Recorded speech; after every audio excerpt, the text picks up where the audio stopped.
Hello, my freaks and children. I'm Anango Bazaar, and welcome to the circus, or welcome back.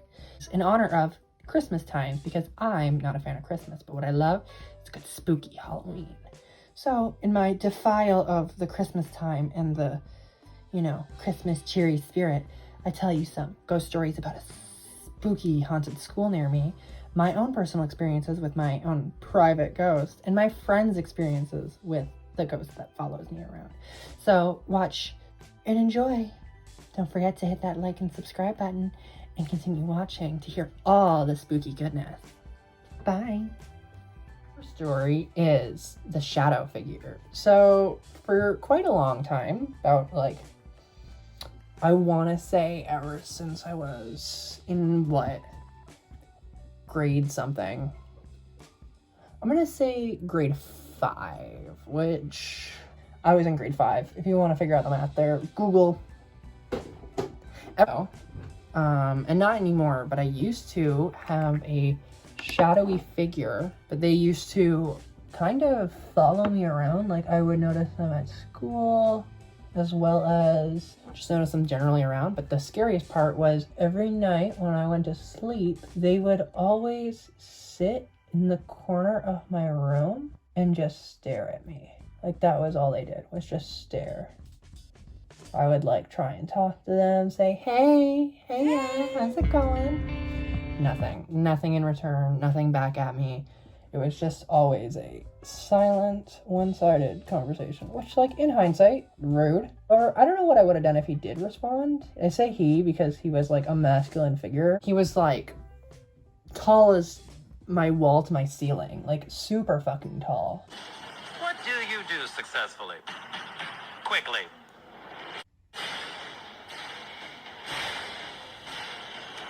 Not a butler hat. What is it called? The hats with the big brims. Oh, fuck. I'm gonna remember this later in the video. But yeah, you know what I'm talking about. A big hat. One of those big fucking hats that you see, Cat in the Hat wore it. There you go. There's your context for what it was.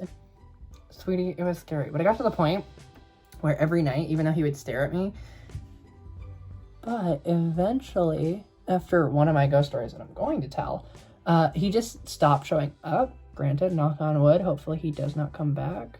Yeah, no, I don't want him to come back.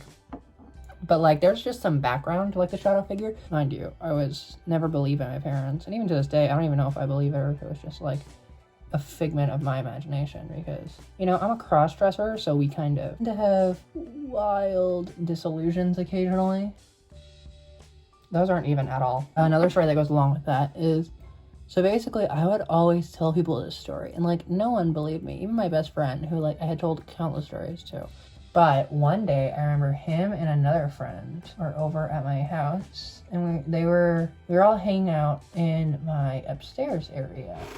And this is where a bunch of spooky shit would happen on the low. Obviously my room was a hotspot, but up here was a hotspot as well. And so basically with that came, I was downstairs in my kitchen, which is also haunted, which we'll get into later. But I was downstairs in my kitchen, and I heard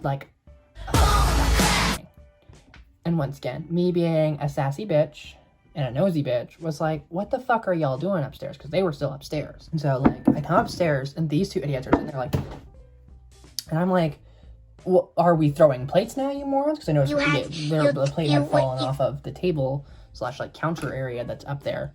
And so it's what? Are you dumbasses throwing plates now? Do I have to teach you basic table manners? And they all just look at me and they're that wasn't us.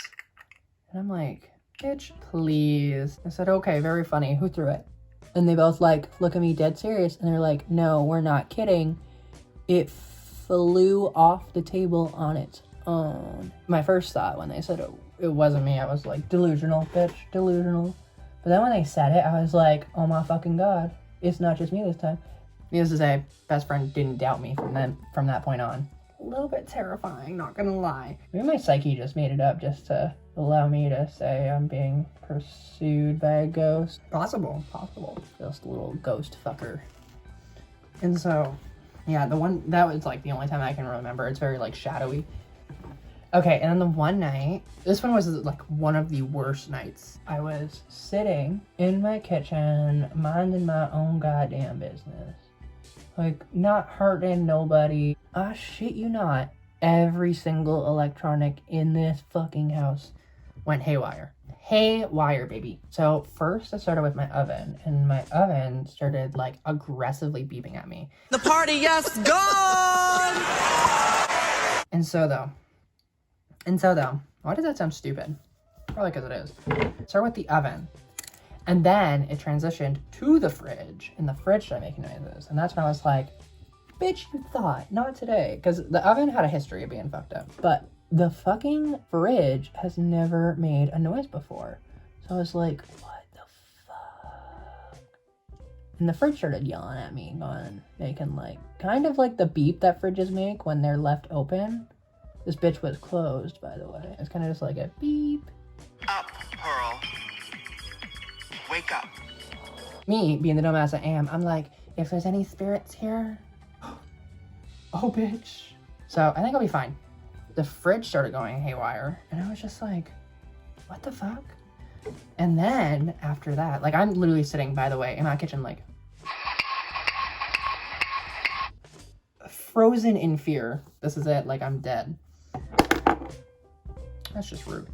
But as it continued on, I was like, oh my god, oh my god, oh my god. And then my fire alarm started making noises. And not like your beep, beep. It was like doing like a little like sturdy? Adjective. Isn't an adjective Settle. where you like... What's the word I'm looking for now? Oh, that's a noun. So I was just like, nope, getting the fuck out of here. Didn't actually. I literally just sat in my kitchen, which in hindsight, terrible idea. I should have just left. I should have just been like, peace, bye, deuces. But I really just deadass sat there and don't know why. Don't know why I thought that was a good idea, but ironically enough, like, this wasn't a delusion though, was it? Like, it couldn't have been. Like, I couldn't have made this all up. Right? Finally, like, all the electronics calmed down. Like, okay, Debbie, we're not gonna scare you for the rest of the night or whatever. I was like, oh my god, thank god. Scurried back to my room. You know, the haunted one. You know what, I'm gonna pause here and I'm going to... Bitch, I am the boogeyman. Y'all hear that? It's the amount of fucks I give, none. The inside is matching the outside very much right now. I'm radiating, hard drugs. Yeah, because I just, you know, when you go to your bathroom and, like, snort a line, like, it just works out good for you. Doesn't it? For legal reasons, that's a joke. So, I live within proximity of an abandoned school. Oh my god. I know, it's scary. There's a fucking fruit fly.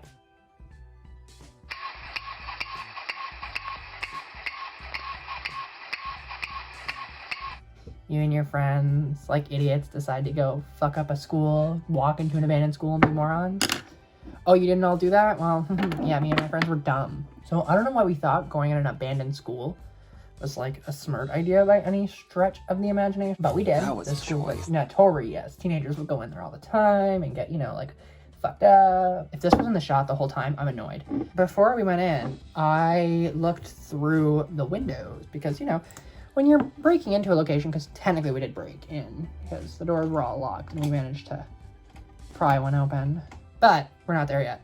So basically I looked in to see what was going on there. I'm like, hello, Miss Spirit. But yeah, so I would look in, and every single time I looked in, there would be a different object in the main window. Because the window that I looked in, pretty sure was a classroom. It was weird. Yeah, so like little like old-fashioned like white blouses that you would see, like, you know, people in, like, I want to say like the 1920s, like little nighty blouses, you know. I drink coffee so hot that it burns all your nerves off your tongue, so that way you finally feel alive. Blouses hanging on like a metal rack or whatever. The other time there was like a set of washing machines, like there were multiple washing machines, some were stacked on top of each other, some weren't. Like, shit was weird.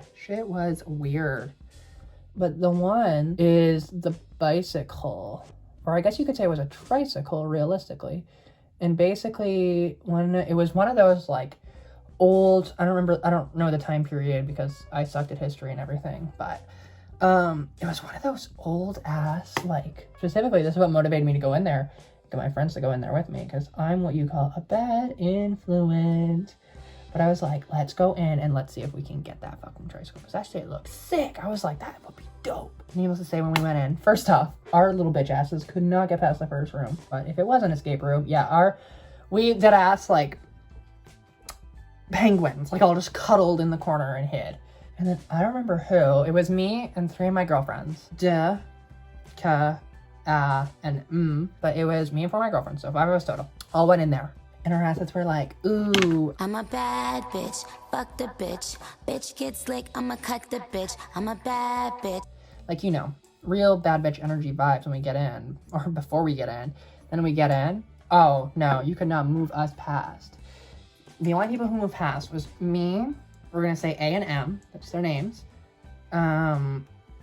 We ended up going past, like, the first room, and the other 2, D and K, ended up staying behind and just sitting in the first room, well, because, like, homeless people had been staying in there before. Like I said, teens would go in there to, like, go and smoke and stuff. And mind you, we were like grade 8 age, I'm pretty sure. Grade 8 age.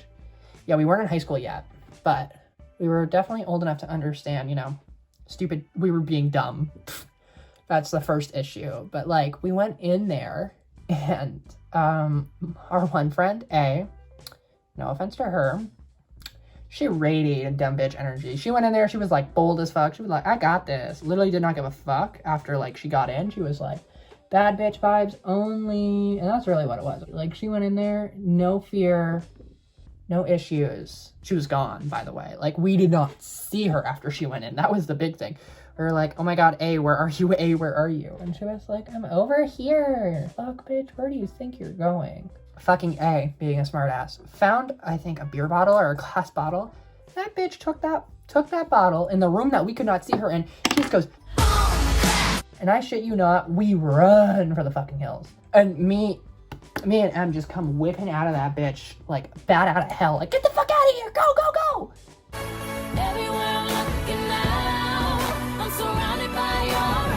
So we're all sitting outside, and A comes outside. She's fucking having a ball, laughing her ass off. She's just like, yeah, you fucking idiots, that was me. In hindsight, fucking hilarious. Like, literally imagine, like, me, 3 other white girls, like, all just, like, coddled, like, in a little ball, pretty much, like, oh my god, what happened? And she just walks outside, and she's like, you're all fucking stupid, laughing her ass off at our kind of stupidity. But at this point, like I said, I had paranormal experience before, so I was, like, not trying, because we ended up going back in there. Well, me, M, and A did, but K and D stayed outside, because after that, K was rightfully not okay with going back in that building. We were like, okay. Me, A, and M all went back in to go see what's going on.